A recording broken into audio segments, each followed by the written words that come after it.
So I flew to Bombay on a cheap flight, and I did my research, started my research. I had a camera with me, a film, to develop, to work with. It was, in those days, it was Super 8, I think.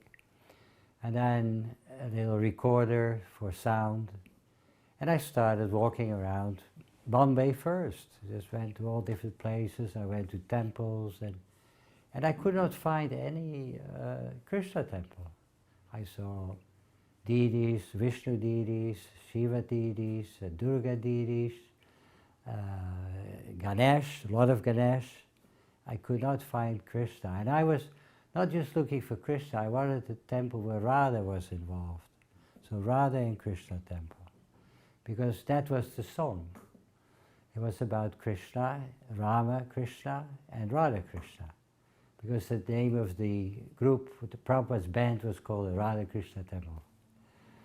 So I went there and I spent about a week first, and I stayed in cheap hotels. And then one day I was going to Nariman Point. It is like the rich area. And there were even less temples there. The temples get smaller. And some of them were in trees. And then somebody said, oh, I know there is a temple. There's a Krishna temple. So I said, is that Radha Krishna temple? He said, yeah, Radha Krishna temple, Radha Krishna temple. So he pointed out where it was. It was one of the skyscrapers there. I can't remember the floor. But I went up, I took the elevator, and I found the Radha Krishna temple. But it was the Hare Krishna temple that I already seen in the Netherlands.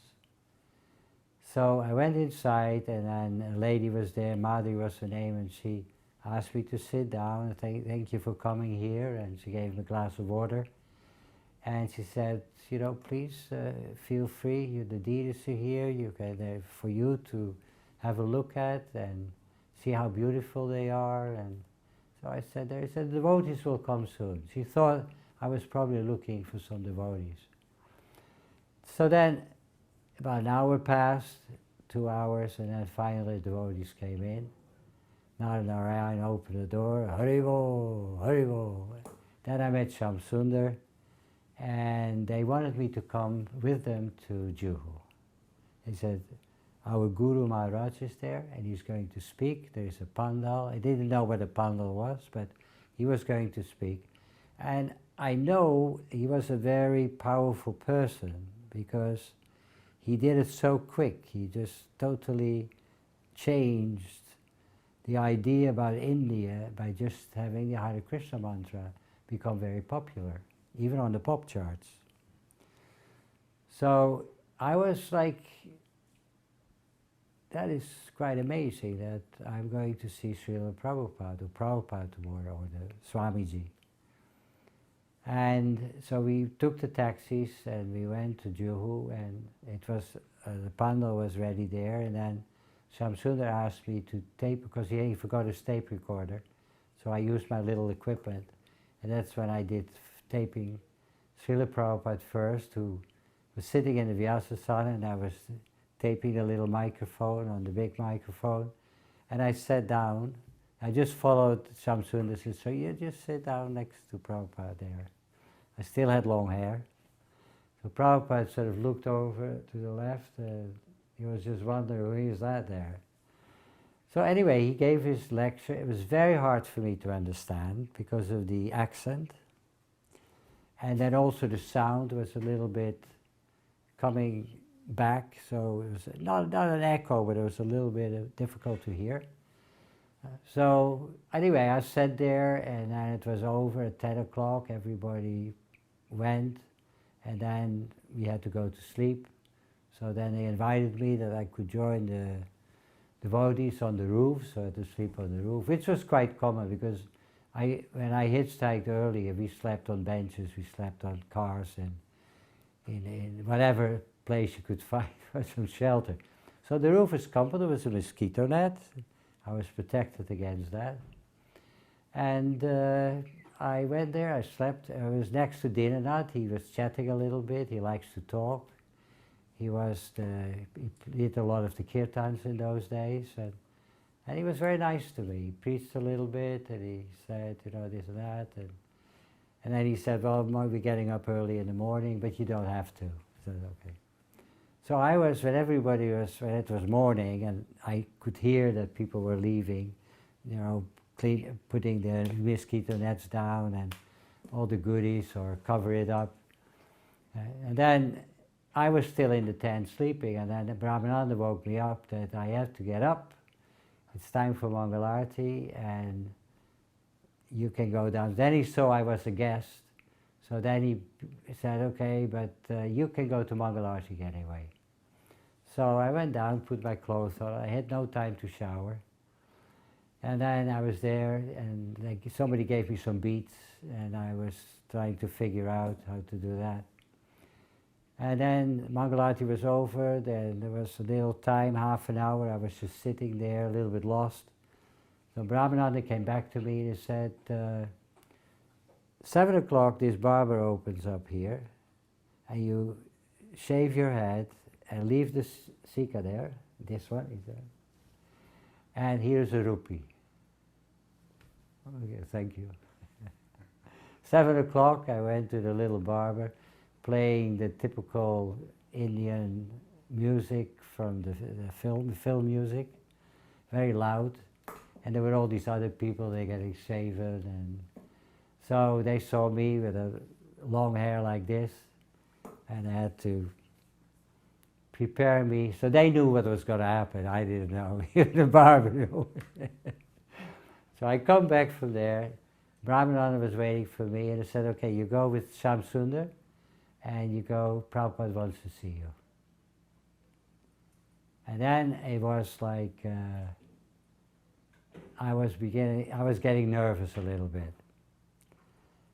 But in no time, Shyam Sundar had put me in the room, and Prabhupada was doing something. I think he was speaking or recording or writing.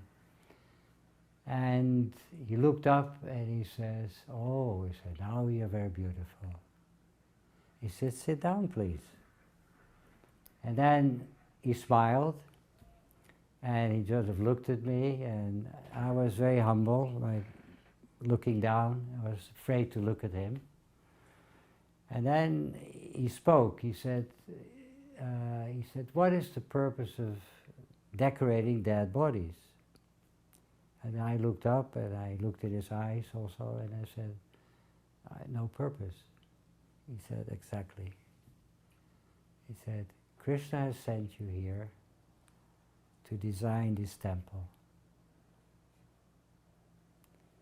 And it was like, it was an instruction that I could handle, I could deal with, because he said design. Because I was a designer. So I said, well, this is maybe, it's like in school, okay, this is your project. So I got this project. But then it got more, because he said, also tomorrow we have a very important day. It was the day after the other day. It is the day when we're going to put the foundation stone for the temple here. And you will get initiated. And I said, thank you very much. And Shyam Sundar, he is going to give you some paper, some pens, and some pictures, and you can start right now. And that was, to me, everything made sense. It wasn't like he's telling you something and then it sort of will disappear, you know, it is like a story or... No, he had planned it.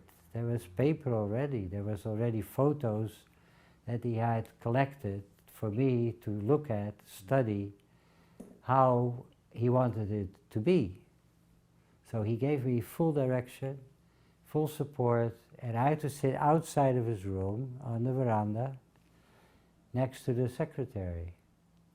And regularly he would come out and see, either he would do something with Shyam Sundar, or he was very active, and he would look over my shoulders, and then I could see he was nodding his head, and Shamsuna was looking up to him and he was smiling, so Prabhupada liked it. So I spent 2 days there. I made drawings and then I handed everything to him.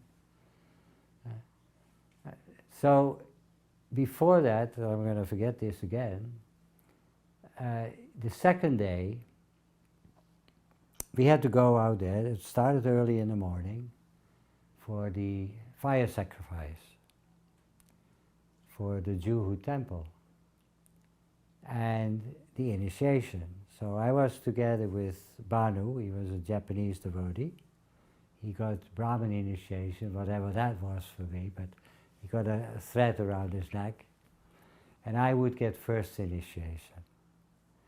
And we were just 2 devotees there, 1 Japanese, 1 Dutch, and it all happened in India, and all different circumstances, and different people were there. And there was a very good mood. It was, Prabhupada was in the Vyasasana and he was smiling, beaming of joy, sort of. He thought it was a great thing. I was nervous like anything. Later on I saw on the films of Yadubari, I was filmed on there, and I saw myself standing there trying to join the kirtan. And that was before I got the initiation, and I was just, everything I could just see, that I was totally unaware of what was going on. I wasn't there. It was an absolute confusion, and I didn't know how to deal with it at all. But because I was quiet, nobody noticed it, but I just saw myself.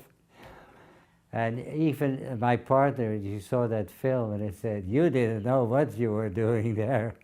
I said, "No, I was lost."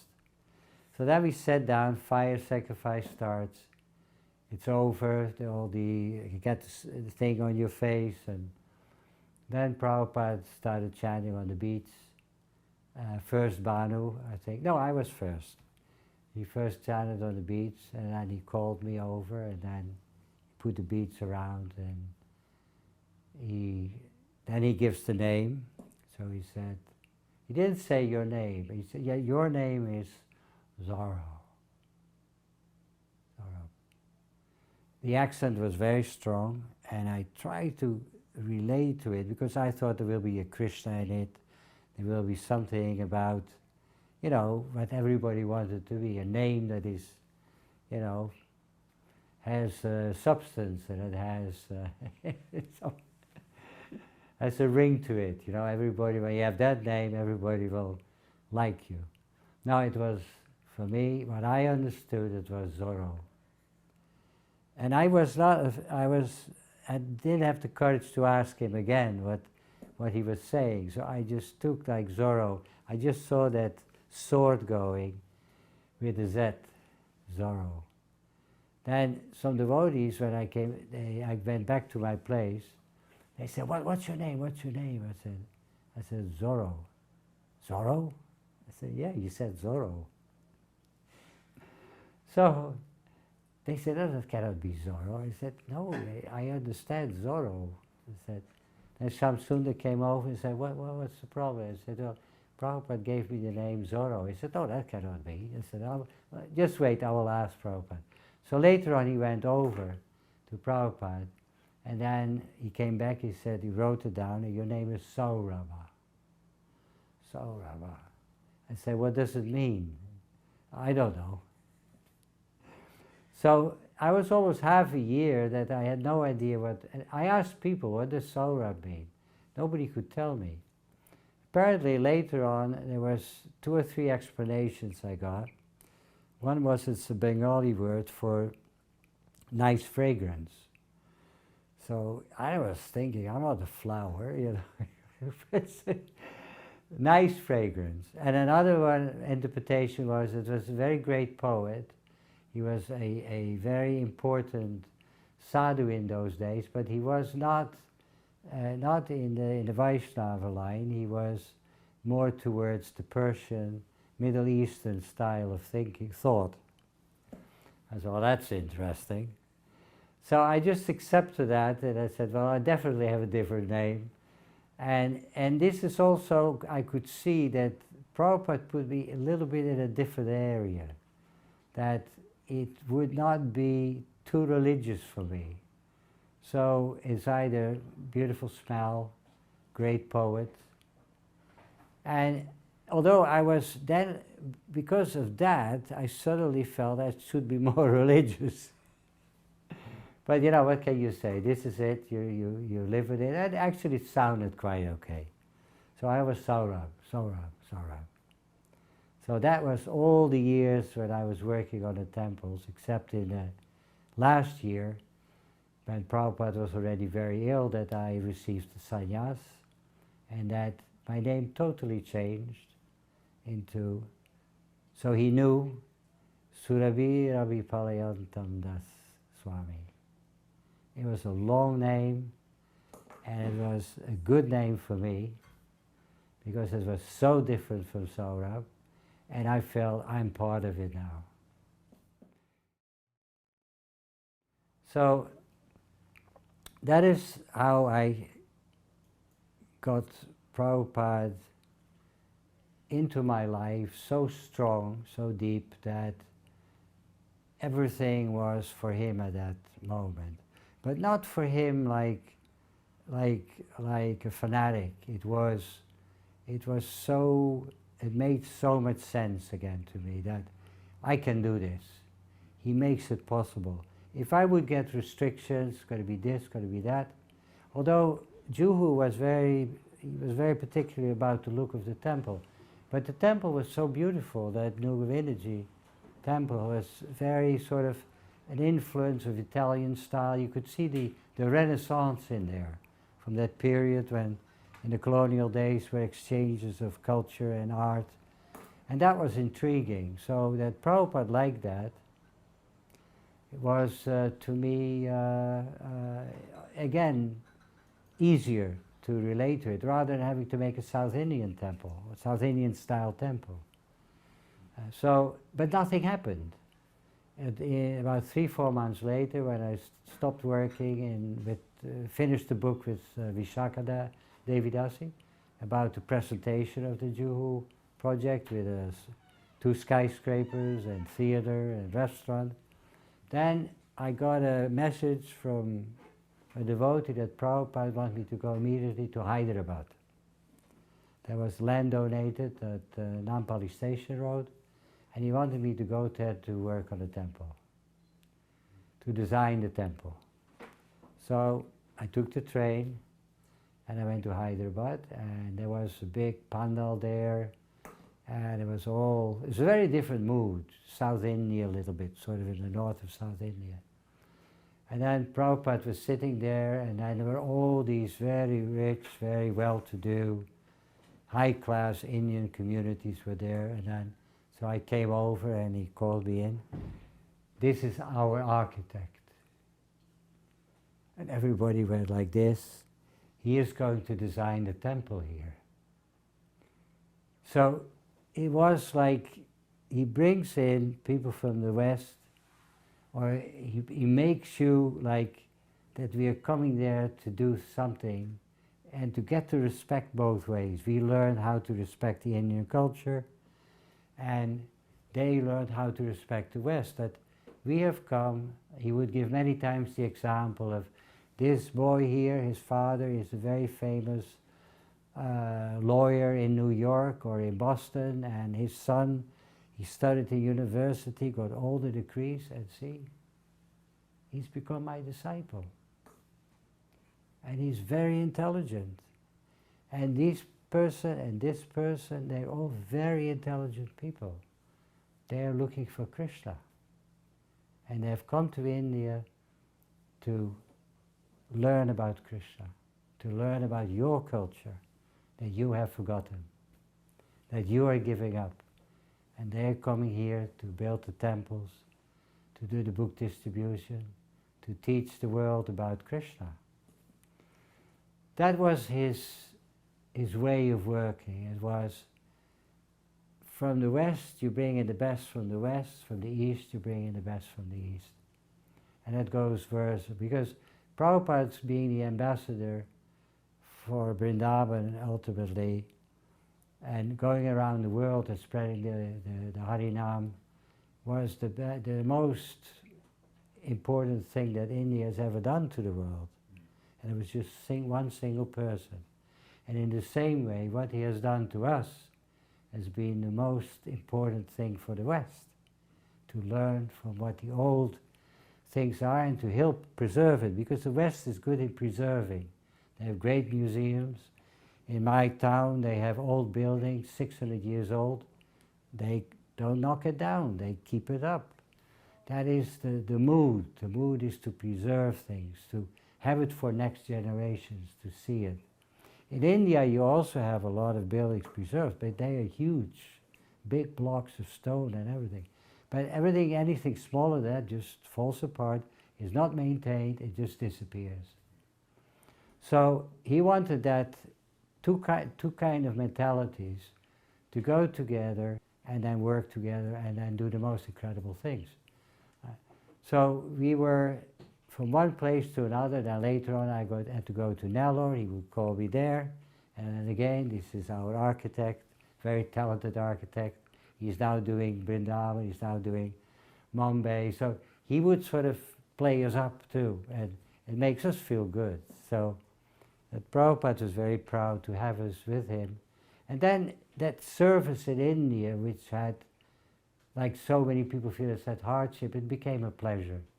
All the obstacles that we faced, all the problems and the climatic differences, the heat and the turmoils, the rains that we had to go through, all of these were just little hurdles, and they were just part of what we had to go through to catch up with austerity, to catch up with sacrifice that we never learned to do.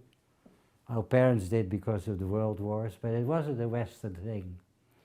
If you fall in a bad position, then of course that is your bad luck. But everybody wanted American lifestyle, American dream. Easy going, everything will work. You have an idea, it will work. Just believe in it. That was the future. That was America. Even in Europe it didn't exist.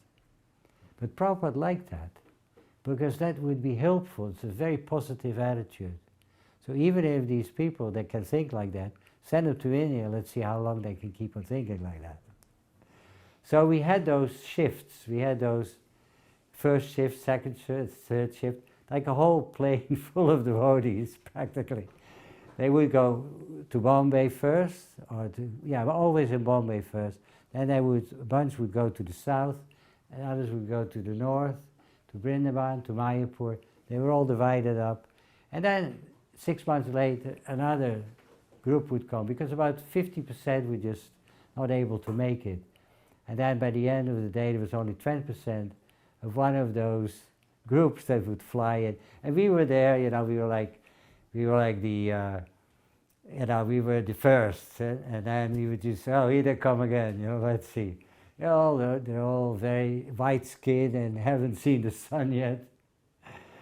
And then we said, let's see how long they last, And then they would be warned. They was taking pills against malaria and jaundice, and then we would say, yeah, you can take the pills, it's okay, but you gotta get the spirit. You're gonna love it being here, you won't get sick. If you don't like it, if you start complaining, you better take the next plane home again.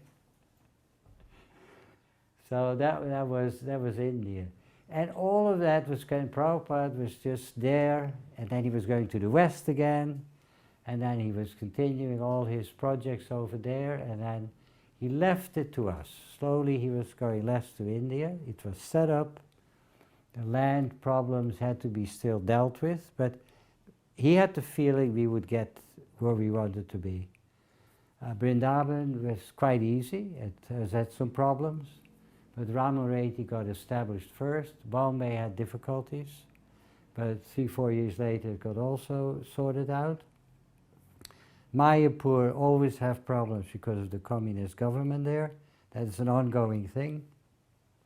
But things were established and some construction had started. So then there was money problem. We could not collect in India. Book distribution was not a way to do it. So Prabhupada created a life membership program. People had to sign up. But they didn't know because we had nothing. We had books, we had pictures of the West, we could show the life membership devotees that were preaching to the higher class, richer class Indians. They would look at pictures somewhere in LA, somewhere in New York, we have this, we have a temple there. But they were like a little bit suspicious about things. And it would take some pushing and a little bit like challenging them. This is your culture, we're doing this for you, what are you going to do? We want to do this in India. And they would think we have everything in India. We have all the temples here, we have all the deities here. Why you want to bring more? And then it was like, what would we be able to give them that was not yet in India? That was the most difficult thing in our preaching program there. What is different from what we are doing, which is very new and in many ways full of mistakes. They could see our mistakes.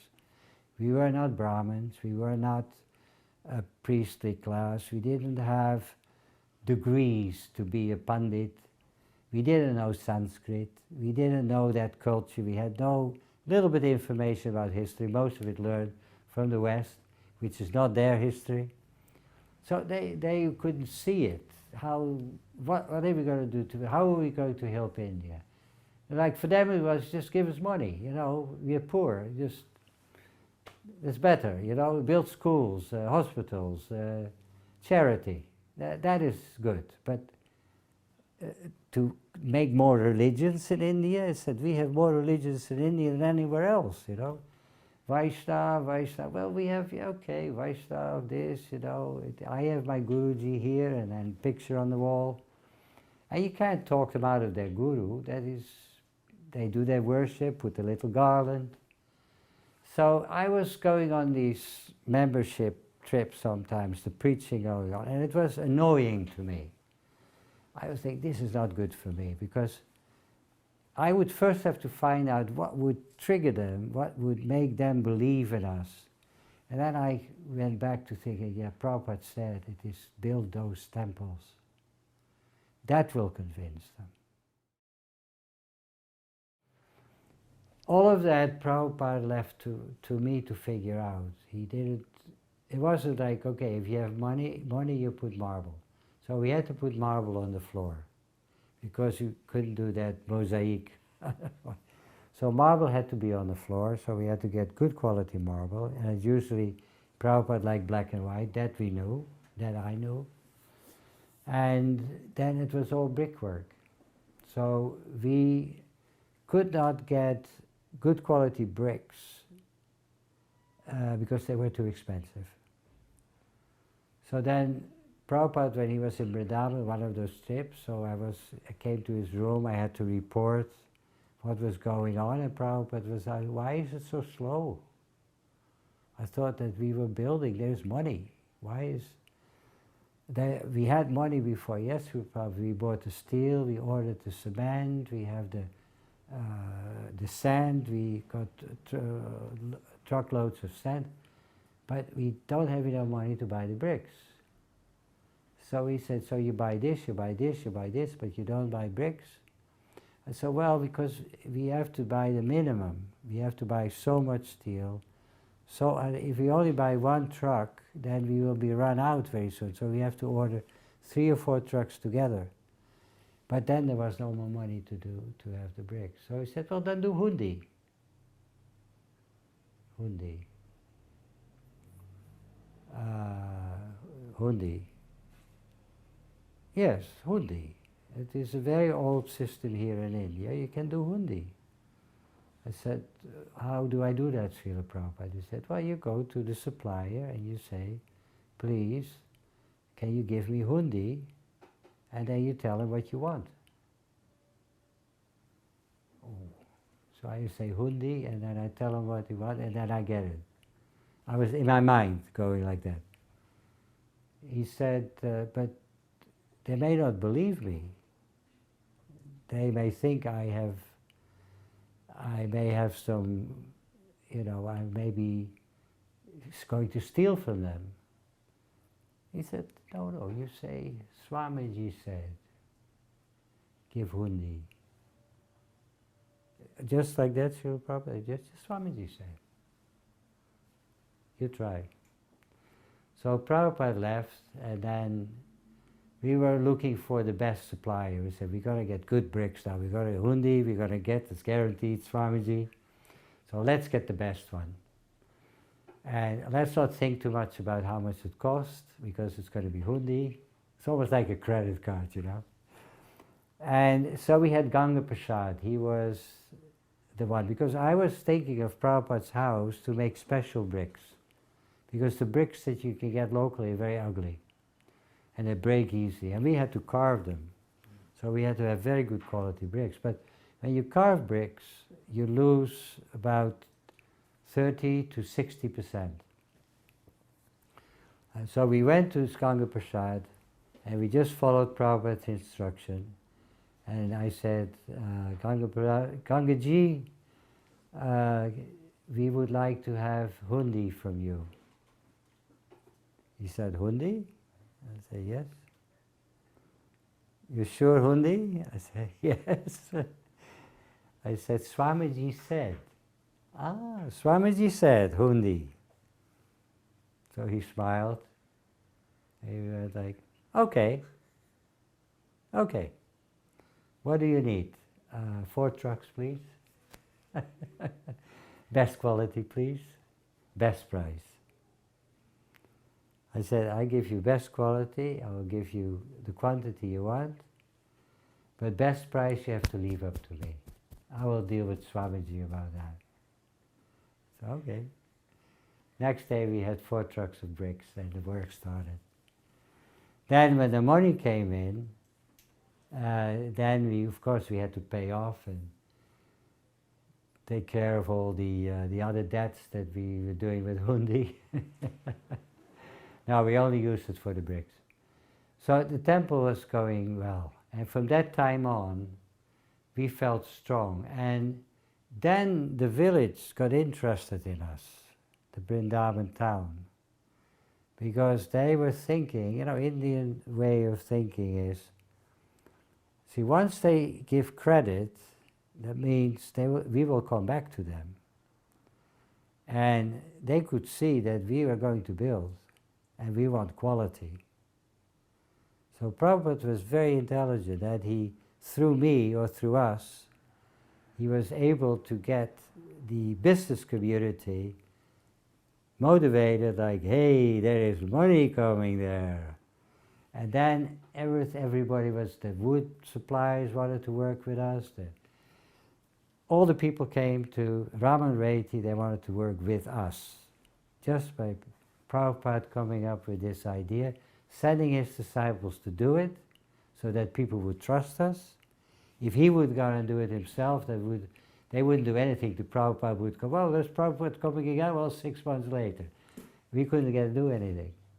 So he wanted to make sure that we could go on and use the name Swamiji. That is his credit card. And then everything will go on. And motivate the suppliers.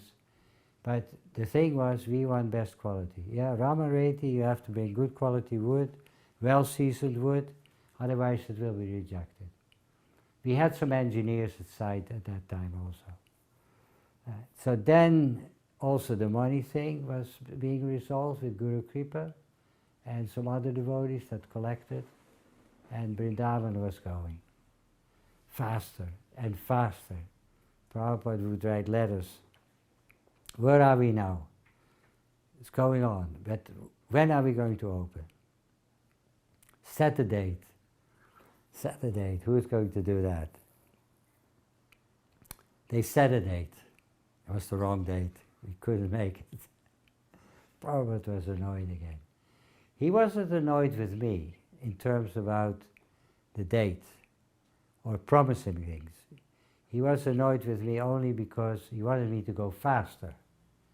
But he was more annoyed with those who dare to come up with a date and not really look at the reality.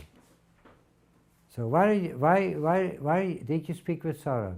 No, Srila Prabhupada. So how do you know you will make it ready? You want it, as well, Srila Prabhupada, you want it as quick as possible. So this is the first auspicious day. But if you can't finish it, then we have half a temple and we cannot install the deities. We put the deities temporarily somewhere else. We invite the guests. Half of the temple is not done. You have to work together. You have to discuss what is real for you. You have to set your mark based on what you're able to do. And that the money that you get, that the money is sufficient, the time is enough to build it. So he would leave me out of that part. He would not draw me into and also make me feel guilty about it, because then I would lose my concentration and it wouldn't be practical anymore. So he would purely keep me on that side. It was different from the other side. And then I was asked indirectly, what do you think about it? I said, well, if we are going to do this, then I need to have more authority.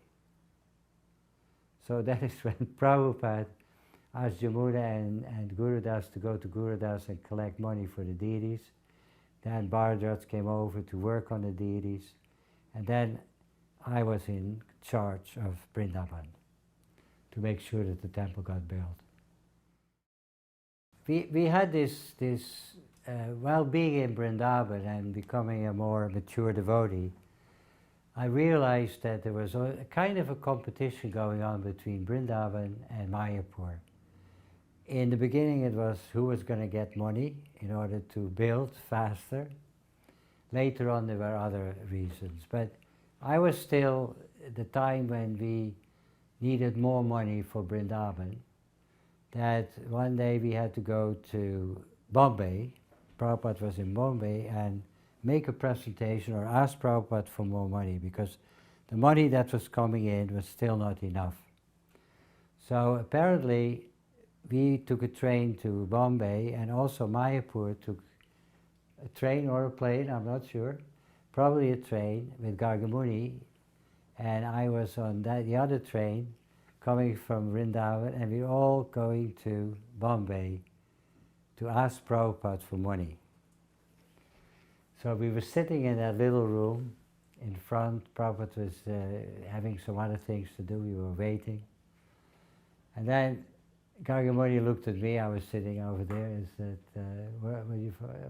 we need more money. I said, more money. So we were both coming there to get money for Prabhupada. So while we were doing the trip, I made a list of all details, as detailed as I could make it, why I need the money and for what. So after about 10-15 minutes, I was called in. I was the first who was called in. And then Gargamuni was going like, how much you're asking? I said, I'm not going to tell you. So I went in the room, and then Prabhupada, he was there, and I sat down in front of the desk. And he said, so you need money? I said, yes, Srila Prabhupada. Again, you need money? There's not enough? Almost, Srila Prabhupada, not yet enough. But is it nice? Are you going nice? I think it's becoming very nice, Srila Prabhupada. So what do you need the money for? So I pull out my list and I go like, well, this and this and this and this and this and this and this. So how much is the total? He said. I said, well, close to 2 lakh, Srila Prabhupada. 2 lakh? 2 lakh. I said, okay. So I was out in 5 minutes. And so I came out of the door and I went like, I got it. How much? I'm not going to tell you. And Gargamuni came in. He wasn't prepared. He got nothing. Or he got something very little bit. But I remember that competition going on.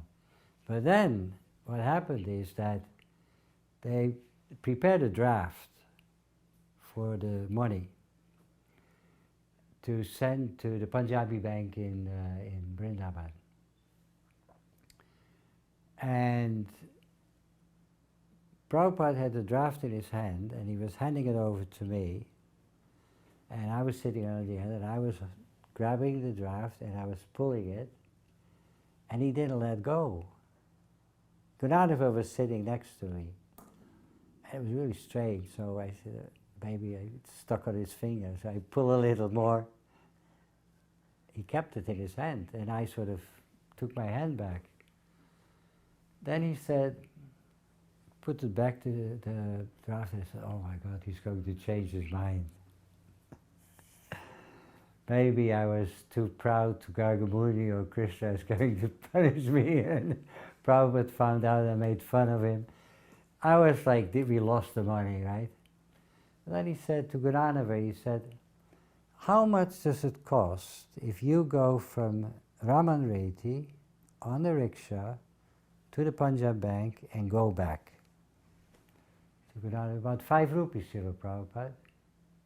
5 rupees. I said, okay, I'm going to mail it, it only costs 3 rupees. So he mailed the draft to the Punjab Bank to save 2 rupees. And that was, again, Prabhupada. He gives you 200,000, but because 2 rupees difference in carrying it, maybe he didn't trust it, maybe he thought we would lose the draft. He was worried maybe for other reasons. It's a whole train ride you have to take. But he felt the mail was safer. And it went by post. And it got there. So we didn't worry about it. But my fears were over, because I thought somehow or other, you know, we're not going to get it. And then we knew we got it. So we could do hundi again. We could tell people, money is coming. Don't worry, don't worry. Just go on with the work. And then the money came. In India, if you buy something for a certain price, the rumors go out when you pay too much. Everybody knows that you got cheated. So once you're a victim of being cheated, then everybody will come to you. They're nice to you and this and that. So Prabhupada would get these stories coming in that, oh, Srila Prabhupada, I think Saurabh got cheated again. And this was like my fear. All the time I had to hear that. Some devotee or some people were saying, I think Saurabh is getting cheated. He's paying too much for this, he's paying too much for that. And Prabhupada got these reports. And that was not only in Vrindavan, that was also in Mumbai. So if I had any kind of an enemy or a person who wouldn't like me, they would just spread the rumor he got cheated. Saurabh, I mean, he's spending money left and right, and he is just, sometimes he pays twice as much, but it's the quality that is twice as good. And I just thought, I got to stick to this, I'm going to buy good quality, I'm going to get the best price possible. Prabhupada never ever asked me any question about whether I was involved in anything. He just took that in. And then sometimes when it get too much, and again, Yashoda Vatinani, he was my inside man, because he talked a lot with Prabhupada. And he said, yeah, you had some complaints again, Prabhupada, this and this, devotees came complain about you, and you have the wrong attitude, and you're so proud, and you're not surrendered, and you don't follow, you don't come to the Mangalarti always, and this and that. And so then Prabhupada would say, if these complaints were just piling up, then Prabhupada would say, are you going to build a temple? So let him do, let him do, let him do. And then you hear that secondhand. That's why I say a lot of the qualities of Prabhupada, I can only know about me directly is practicality, common sense. But all the other things he had to deal with, that, you know, people that were dissatisfied with me, that I wasn't really doing the thing as what it should have been, and he would sort of tolerate that and then say, well, it is very difficult to do what he's doing. And you have to sacrifice somewhere. You want to chant japa perfectly. I do my 16 rounds, but maybe my mind has been not all the time on my chanting, and that was for sure. I was worried about some I was saying, Hare Krishna, Hare Krishna, and I was thinking, oh, this and going like that. And I work at night. We had shifts, 24 hours. I had to be out there till working till 3 in the morning, and then how can I go to Mangal Arati? So usually then because that when the workers also needed some time to sleep, so that's when I go to bed, and then I wake up at 9 o'clock. I was in deep Maya. But that was accepted. It was accepted I could do that, but it wasn't because I wanted to be like that. But I got protection there.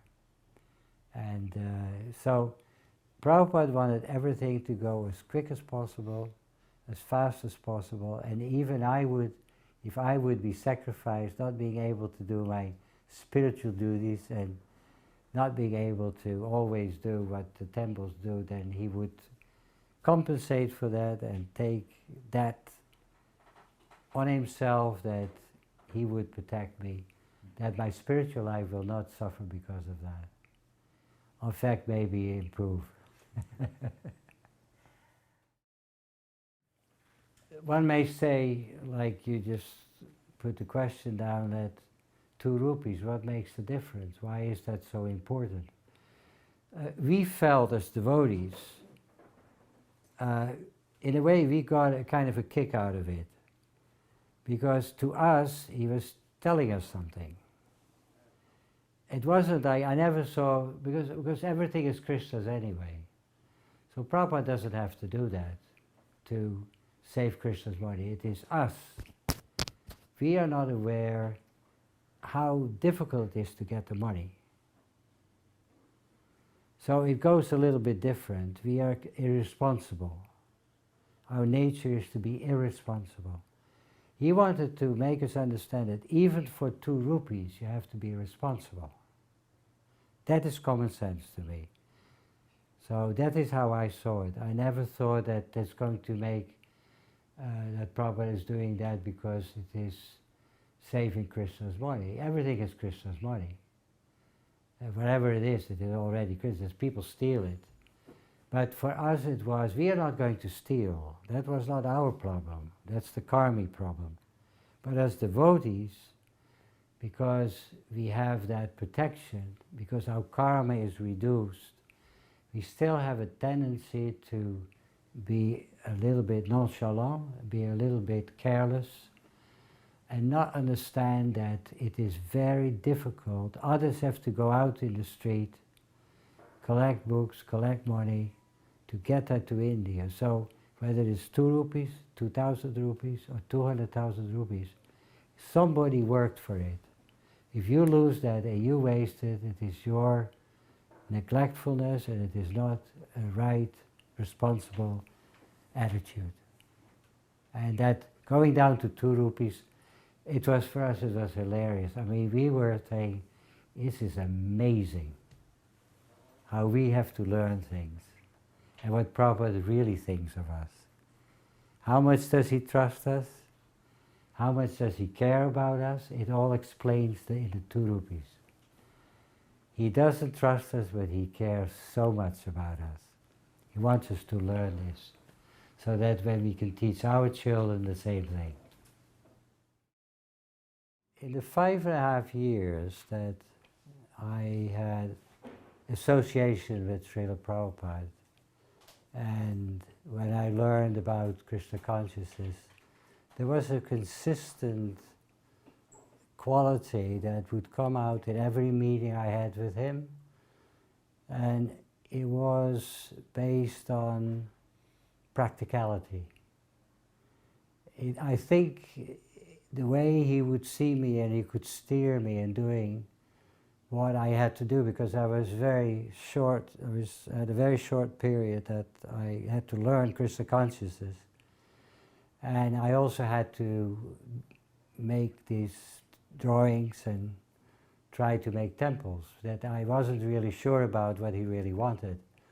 But after I began to work, and I was on my own, and whenever I was called in the room or he wanted to tell me or give me some instruction, it was always the same thing: common sense, common sense, common sense, which was for me the thing that I was worried about in joining, that there was not enough common sense, too much faith, too much praise and too religious. And he always made it like it is just a normal thing, and you're just doing what you're doing normally, but you do it for Krishna, and I will teach you how to do it for Krishna. So in every situation, whenever there were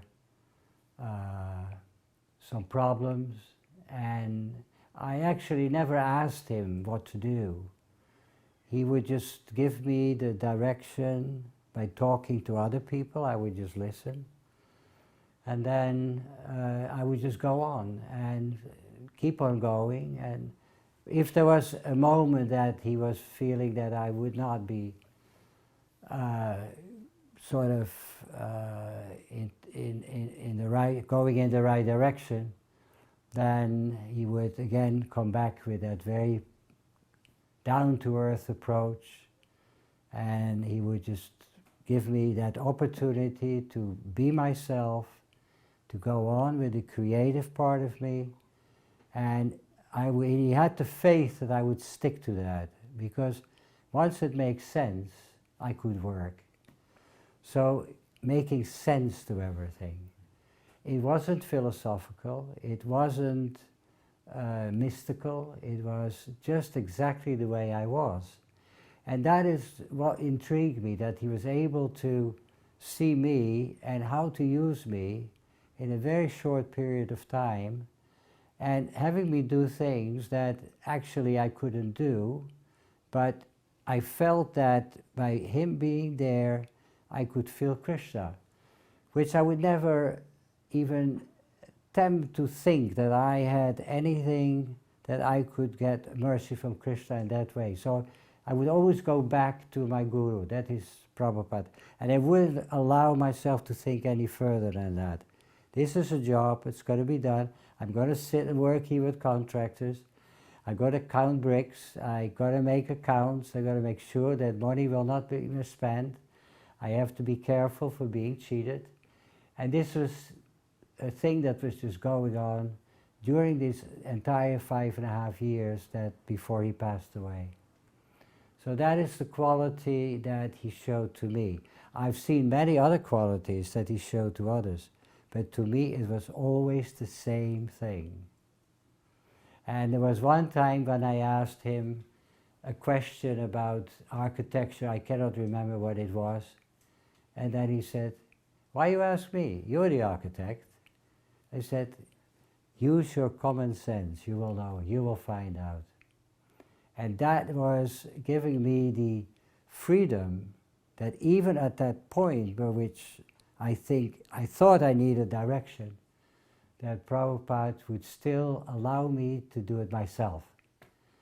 And he said, because these temples, he said, like in Bombay, he was very particular about what he wanted to, with the result, and it was the Govindaji, New Govindaji Mandir from Vrindavan. He gave photos, and he wanted that kind of look. That was the only thing that he ever gave me, very particular about a temple where I worked on. In Vrindavan, he did not tell me anything at all. He just sent me there, and I was there at the site, and there were no drawings of the look of the temple, so he just told me, make it different. He said, this is a temple where we want the world to come to. We want European, Western, American people to come here and learn about Krishna in Vrindavan. And this temple will be their place. So that's why I had to be but then once you get that freedom that he would give me all the time, you become more careful. So I would be doing more research, and I would just try to see what is Prabhupada's feeling about being very strong Indian, very strong culture, even in his speech. And at the same time, by his spiritual master having him sent to the West, he opened up and probably for Prabhupada himself must be quite an eye-opener to see the Western world, it's a madhouse, but that all these people came to him and they were respecting him because he came from India. And I think that respect, the natural respect, that just because you come from India, you're a holy man, that attracted Western people enormously in those years. And that's why we were all part of that. So Bhargava earlier, he asked me a question about what was your spiritual motivation? Did you have some kind of vision or a thing like that? I said, no, I never had that. Because when I went to India, I just went there like a young man, studied the culture, the traditions, and things that lasted for thousands of years. That's what I thought, how do they do that? So Prabhupada came from there. He came from thousands and thousands of years of ancient knowledge. But it was only when I met Prabhupada that knowledge came into the picture. Before it was pure culture and art and what you see on the outside. And Prabhupada gave the insight, slowly, slowly, the importance of what India can offer to the world, because that was very strong in his preaching. And even to the Indian people he would say, you are already with Krishna. Just make sure that you don't lose Krishna, but export Krishna. Krishna belongs to the whole universe, not just in India. And from there on, all the projects that I worked on had that same song, that same feeling. And then, of course, as you progress in Krishna consciousness, I learned slokas, I learned a little bit Sanskrit, I learned the philosophy. So the appreciation, it wasn't just the service that he gave, also the time we got, because there was no money. And that period of no money was so perfect to do other things that I would never be able to do. So we could study the Shastras, and we were serious about it. And we listened to his tapes, and we listened to his speeches and his talks and his lectures. And then we tried to incorporate that in our own way of thinking, and at least I was preaching that way. So this is how Prabhupada would say it, and how would I use that information, that knowledge, in a slightly different way by which I could reach other people. Maybe in the art community, they are more sensitive for a certain way, certain approach. So I started adjusting myself, but always on that principle of it has to make sense. When you talk to people, whatever you want to say, it's got to make sense. It's got to be simple, it's got to make sense. Je anilo premadana koruna prachu